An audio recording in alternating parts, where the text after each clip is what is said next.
Oke, pengalaman gue secara spiritual di Kalimantan, gue tuh tadi di sana itu cuma hanya untuk berlibur, kurang lebih gue seminggu di sana, dan itu di tahun 2022 di bulan Februari. Tadinya gue memang hanya berlibur, tidak ada mau mengangkat cerita mistis atau mitos yang ada di Kalimantan. Pas gue di sana kita bertemu beberapa teman. Salah satunya itu ada yang memang mempunyai suatu kelebihan indigo, tapi dia juga nggak banyak berbicara tentang apa-apa bisnis segala macamnya gitu. Terus suatu ketika ada suatu kejadian, setelah berapa hari gue di sana, ada suatu kejadian yang menurut gue di luar nalar juga gitu ya. Jadi temen gue ini ada acara besok dan dia harus mengambil persiapan baju dan lain-lain tuh di rumahnya, dan kita berangkat memang tengah malam, sekitar di atas jam 12 malam. Dan sebelumnya gue sempat sharing tentang jejak mata pena ini ke dia, tentang vlog ini. Dan suatu ketika itu dia kita ambil ke rumahnya, ngambil baju, dan posisi rumahnya itu ada tanjakan ke atas, dan ada sebelah sini rumah-rumah, di sini ada rumah-rumah juga. Dan pas mentok ke tanjakan itu, pas di hadapan itu adalah tanah kosong, dan ada pohon besar di situ. Dan sebelah ini ada rumah-rumah agaknya jauh sana ya. Dan rumah dia itu udah paling mentok pas tanjakan itu, paling ujung. Ya secara tidak langsung, memang tidak langsung berhadapan sama rumahnya, tapi posisinya dia rumah itu di bawah, di tanjakannya. Dan posisi tanjakan itulah di ujung itu ada sampingnya pohon pisang, dan ini hadapan gue langsung lahan kosong dengan pohon beringin, dan di sana itu rumah ada rumah juga gitu ya. Memang itu nggak ada pencahayaan sama sekali. Nah dia turun, gue nggak turun ya, gue cuma di mobil tunggu dia kurang lebih 1 jam lalu. Dan itu sudah di atas jam 12 apa setengah 1, jam 1 ya. Gue nunggu di situ, tadinya biasa-biasa aja, nggak ada merasa bagaimana gitu ya. Memang gue merasa tidak nyamannya pas ketika ini ada pohon pisang di situ, dan hadapan gue adalah tanah kosong. Ya perasaan itu nggak enak ada sih gitu ya, tapi nggak terlalu gue ini gitu ya. Gue nunggu nggak lama, perasaan gue tambah gak enak dan ada meniup di tengkuk leher gue, dan gue sempat kaget gitu ya. Dan abis itu gue tuh yang baca lapas dan lampu mobil gue nyalain dan buka jendela, gue ambil rokok aja gitu kan, biar gue bisa tenang gitu ya, sambil baca bacaan. Dari situ juga ya lumayan lama, temen gue juga belum nongol. Dan akhirnya itu temen gue datang, dan gue belum cerita apa-apa, masih belum cerita apa. Besokannya baru gue cerita. Nah ternyata ada cerita di balik itu. Kenapa bisa begitu ya? Dia pernah bilang pohon yang besar itu adalah pohon beringin. Dia menceritakan pohon beringin itu apa. Jadi waktu dia tinggal di rumah itu belum ada tetangga. Nah udah semenjak adiknya yang keberapa baru mulai ada tetangga, jadinya ada bangun rumah di situ. Nah itu adalah pintu suatu kerajaan, tapi dia nggak bilang itu kerajaan apa yang bagaimana, nggak bilang. Tidak banyak membuka gitu ya. Dia cuma menceritakan tentang kisah adiknya yang 3 kali sempat hilang ya. Yang pertama adiknya hilang, setelah berapa hari dicari nggak ketemu, tiba-tiba nongol sendiri. 2 juga hal yang sama, dicari berapa hari nggak ketemu, tiba-tiba keluar dari kamar, dia tidur katanya di bawah kolong tempat tidur. Dan yang ketiga ini yang disaksikan banyak, karena setelah dia udah mempunyai tetangga dan dibantu oleh tetangga untuk mencarikan adiknya. Dengan dulu itu kan ada biasanya tuh kalau yang anak hilang ngumpet, minta ngumpet dicari, itu kan suka ada tuh yang pakai tabu-tabuhan tuh. Nah mereka melakukan hal yang seperti itu, mencari, dan kemudian ada di sana yang kita sebutlah orang tua ya, yang mengerti, dan kebetulan juga adiknya ini, kakaknya ini, temen gue ini mempunyai suatu kelebihan, IndiHome. Jadi kurang lebihnya mereka yang cari tahu bagaimana mencari adiknya gitu kan, dan dibantu para tetangga. Nah setelah pas mau menjelang malam kalau nggak salah itu kejadiannya, adiknya itu ketemu akhirnya. Tapi ketemunya itu yang mereka itu masih mencari, ketemu, tapi adiknya itu beberapa syarat mereka melakukan dengan para yang tua itu, dan dia keluar dong dari sebuah pohon yang besar itu, di pohon beringin itu. Dan para tetangga pun ya heran-heran dan mungkin ya kaget ya, gimana melihat sesuatu yang nggak masuk akal, tapi itu terjadi terhadap adiknya. Dan kemudian ditanya ya dia diem aja, nggak gimana respon biasa aja gitu. Dibawalah pulang dan diberikan masukan supaya karena salah satu penghuni sana itu sedang senang sama dia, jadi salah satunya itu harus dia dinikahkan. Akhirnya adiknya dijodohin sama orang lain, terus dia pindah rumah. Ya alhamdulillah sampai sekarang tidak terjadi sesuatu apapun. Tapi teman gue ini tidak menceritakan kenapa, bagaimana, dan di situ keadaannya.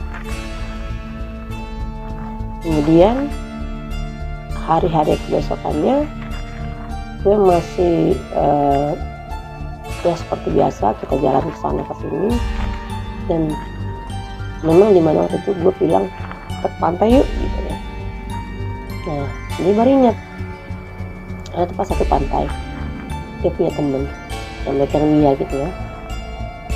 Jadinya kita datang ke acara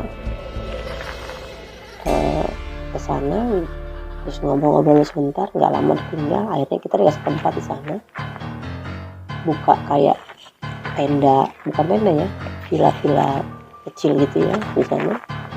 Terus kita berempat, nggak lama temen juga nyusul, jadi berlima. Kita ngobrol-ngobrol, dan temen gue itu mengalami suatu yang ganjilan menurut gue, dan gak nalar juga di menurut logika gue gak nalar juga ya.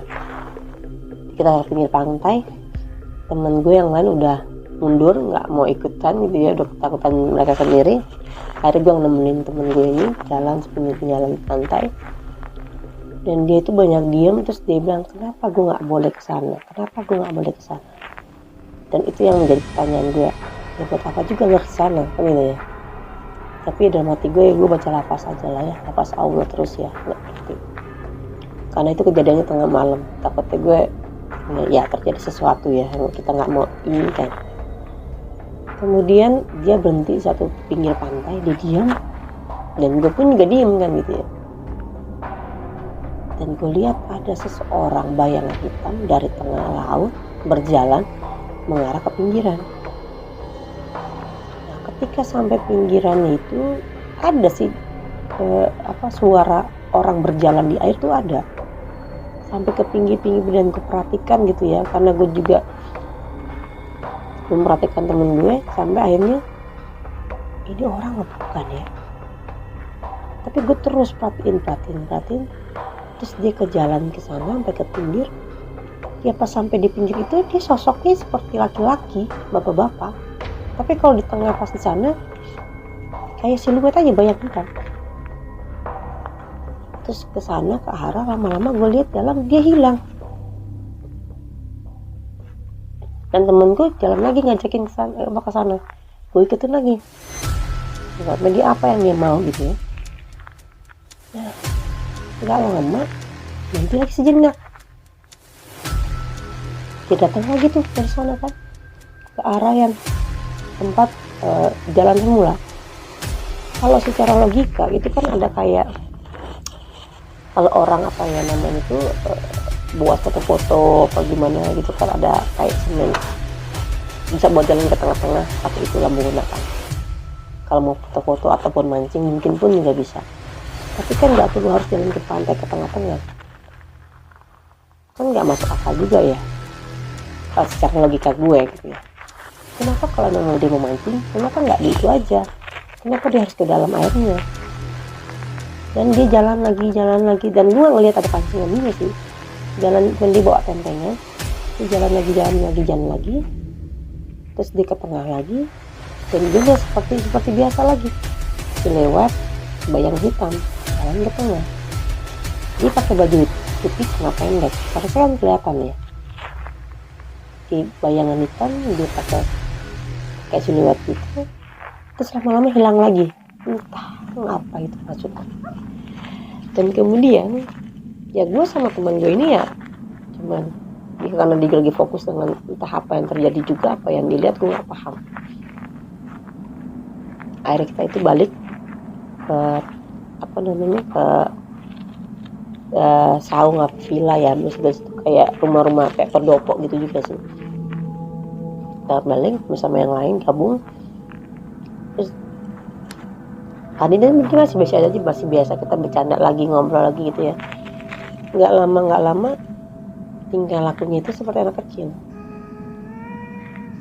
anak kecil, terus yang mau main air, aku mau main air dulu gitu kan, aku mau mandi katanya. Ya udah yuk katanya, bilang iya ntar aja ya katanya, sampai kita bujuk-bujuk gitu kan, sambil dalam hati gue ini bukan dia, sampai gue tuh baca lapas Allah terus itu kan. Dan sampai akhirnya kita itu ya selalu nemenin dia, dan itu nyebutin banyak yang lewat, ada kepala buntung lewat, ada Mr. K pada lewat-lewatan, dan itu rame banget. Dia bilang rame, itu loh katanya, itu lagi pada lewat, aku mau main, aku mau ikutan kayak gitu. Itu memang gaya anak kecil banget, aku mau main air dulu loh katanya gitu kan, di sini masih rame tuh katanya gitu kan, aku mau pulang, aku mau main air dulu katanya gitu. Dan gue bilang gitu, gue meminta tolong bagaimana, itu tuh tengah di pantai malam-malam, nggak ada yang bisa kita minta tolong atau siapapun. Dan temen gue memang udah pada ketakutan semua gitu ya, tapi alhamdulillahnya dia yang nggak yang frontal banget gimana gitu ya. Dan gue baca aja deh gitu kan, terus cuman gue suruh temen gue ambil air aja sebagai syarat supaya dia pergi, ya udah. Terus dia ambil air pinggiran karena dia mau main air kan, minta main air, udah pengen. Tiba-tiba dia diem dalam mobil. Tadinya dia masih mau, dia itu penasaran banget pengen ke sana, pantai itu di tengah-tengah laut, entah apa bagaimana gue nggak paham, tapi ya itulah yang terjadi. Dan akhirnya kita pulang, sampai besokannya dia gue cuma nanya, menurut lo ya kalau misalkan secara logika awam itu nggak mungkin, ya aneh aja. Terus dia cuma bilang gini doang, menurut lo itu manusia apa bukan? Secara logika sih kayaknya bukan. Dia cuma senyum-senyum doang. Sampai gini hari dia tidak pernah menceritakan tentang kejadian itu malam itu. Jadi dia ya udah, dia cuma bilang gini doang, ya udah nggak apa-apa, itu buat pengalaman secara mistis di sini, gitu doang. Gue nggak tahu ya gitu bagaimana. Akhirnya sudah, itulah yang terjadi pada pas gue malam di Kalimantan. Ya lebih ini sih gitu ya.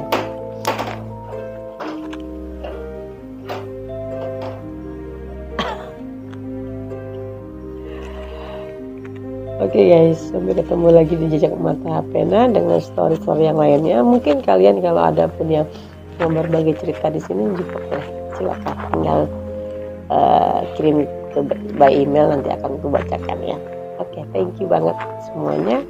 Sehat selalu, berkah selalu. Jangan lupa like, subscribe, dan komen. Terima kasih. Assalamualaikum warahmatullahi